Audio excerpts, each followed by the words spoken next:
Congress BJP जब से भारत जोड़ो यात्रा शुरू हुई है तब से बस यही खेल देखने को मिल रहा है। एक तरफ बीजेपी जो भारत जोड़ो यात्रा के बहाने पूरे कांग्रेस को निशाने पर ले रही है, तो वही दूसरी तरफ कांग्रेस जो बीजेपी की खलबली को बाकायदा समझ रही है। और ऐसा नजारा आज देखने को मिला है आज तक की डिबेट में, जब बीजेपी के प्रवक्ता और नेता संबित पात्रा को सुप्रिया श्रीनेत ने इस तरीके से धोया है, इस तरह से उनकी बेइज्जती की है बैठे बिठाए कि उनके मुंह से एक शब्द भी नहीं निकला। और वो कहते भी क्या, पहले ही 4.5 मिनट जो बिना रुके बोल चुके थे, और उन 4.5 मिनट में एक भी शब्द ऐसा नहीं था जिसमें जनता के सरोकार की बात हो रही हो। कांग्रेस की तरफ से एक ट्वीट क्या कर दिया गया, पूरी की पूरी बीजेपी खेमे में ऐसी खलबली मच गई है,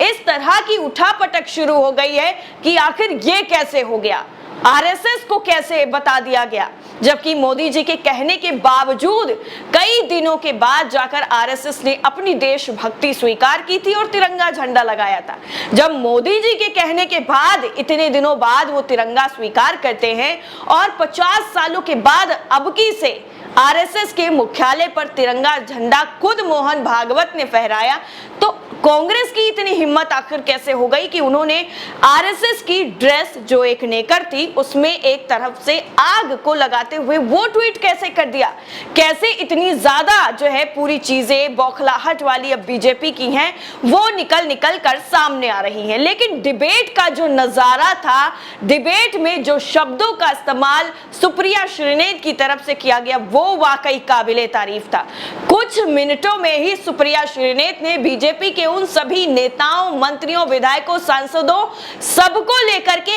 ऐसी फटकार लगाई है जिसके बाद बीजेपी के प्रवक्ता के मुंह से एक जो है शब्द भी नहीं निकला। और उनका वो जो साइन है ना कि मैं बोलूंगा, उंगली उठा कर बोलते हैं, वो साइन भी एक बार देखने को नहीं मिला। और सुप्रिया श्रीनेत एक के बाद एक कई ऐसे खुलासे करती गईं जिसके बाद उनका जवाब देना नामुमकिन हो गया प्रवक्ता की तरफ से। अब सुप्रिया श्रीनेत ने जो स्मृति ईरानी को लेकर कहा है, स्मृति ईरानी इतना कॉन्फिडेंस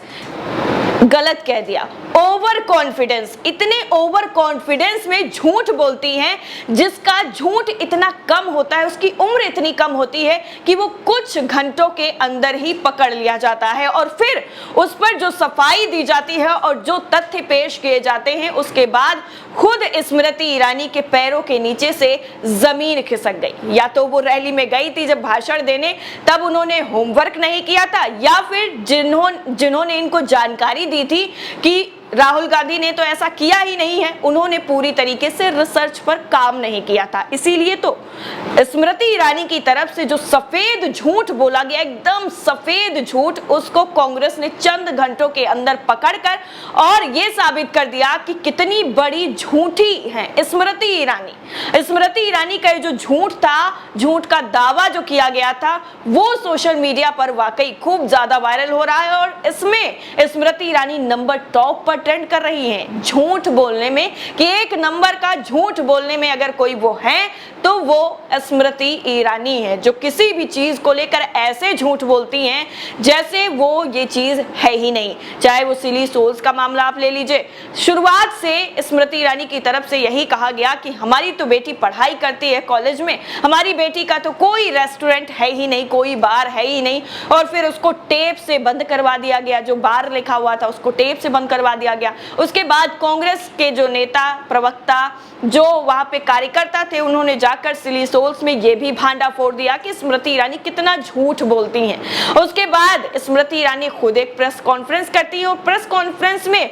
जैसा उन्होंने लिबास पहन रखा था सफेद कलर का, वैसा ही झूठ पेश कर दिया, सफेद एकदम झूठ, कि हमारी बेटी का, हमारे परिवार का इस रेस्टोरेंट से कोई भी ताल्लुक नहीं है। लेकिन अभी हाल ही में जब आरटीआई की तरफ से खुलासा किया गया उसके बाद स्मृति ईरानी वाकई आईने में देखते हुए खुद से नजरें कैसे मिला पाती होंगी कि अपनी बेटी के नाम पर कैसे फर्जी झूठ बोलती हैं, कैसे वो ढोंग रचाती हैं कि हमारा न हमारी बेटी का कोई भी लेना देना इस रेस्टोरेंट से नहीं है। लेकिन आरटीआई ने खुलासा कर दिया कि ये जो बार है वो लाइसेंस ही लिया गया है स्मृति ईरानी के पतिदेव के नाम पर। अब स्मृति ईरानी इस पर क्या बोलेंगी? एक सबसे बड़ा झूठ वो था जो स्मृति ईरानी की तरफ से सिली सोल्स मामले में बोला गया, और दूसरा सबसे बड़ा जो झूठ है वो ये बोला गया है कि राहुल गांधी भारत जोड़ो यात्रा के दौरान स्वामी विवेकानंद की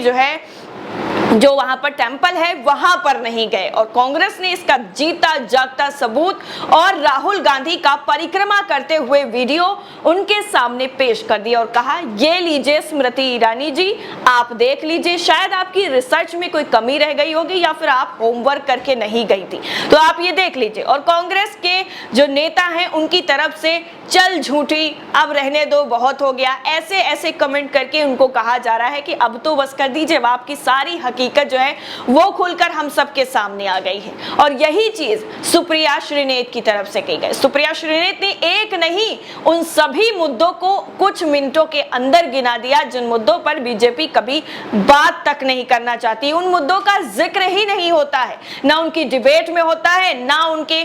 संसद में जब कार्यकाल होता है, जब डिबेट होती है तब होता है, कुछ नहीं होता है। महंगाई, बेरोजगारी, इसके साथ साथ जीएसटी, ऐसी चीजें हैं जिससे आम आदमी आज इतना ज्यादा आजिज हो चुका है कि वो किसी भी कीमत पर इन चीजों से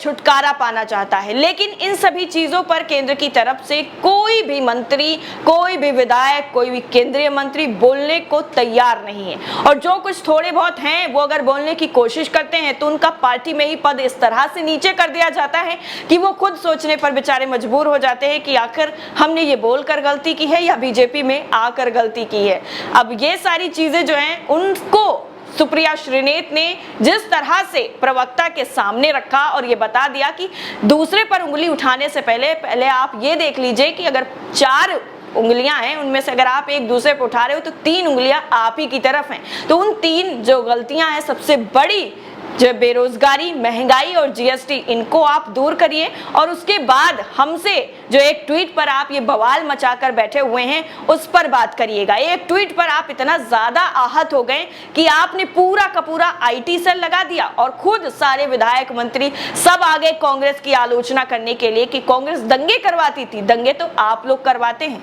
दंगे करवाना आपकी फितरत में है, दंगे तो आप लोगों की वजह से होते हैं और आप लोग ही शामिल होते हैं उसमें। इस तरह से सुप्रिया श्रीनेत के जो शब्द थे वो वाकई बीजेपी के प्रवक्ता संबित पात्रा के दिल पर बिल्कुल कांटे की तरह जाकर चुभे हैं। इसका जो फेस एक्सप्रेशन था वो आप साफ तौर पर समझ पाएंगे कि कितना ज्यादा बुरा लगा संबित पात्रा को, लेकिन बेचारे मजबूर थे क्योंकि किसी भी सवाल का कोई जवाब उनके पास मौजूद नहीं था, इसलिए कोई भी जवाब वो दे नहीं पाए। उसके लिए फिर से वो जनता से खेद जताते हैं।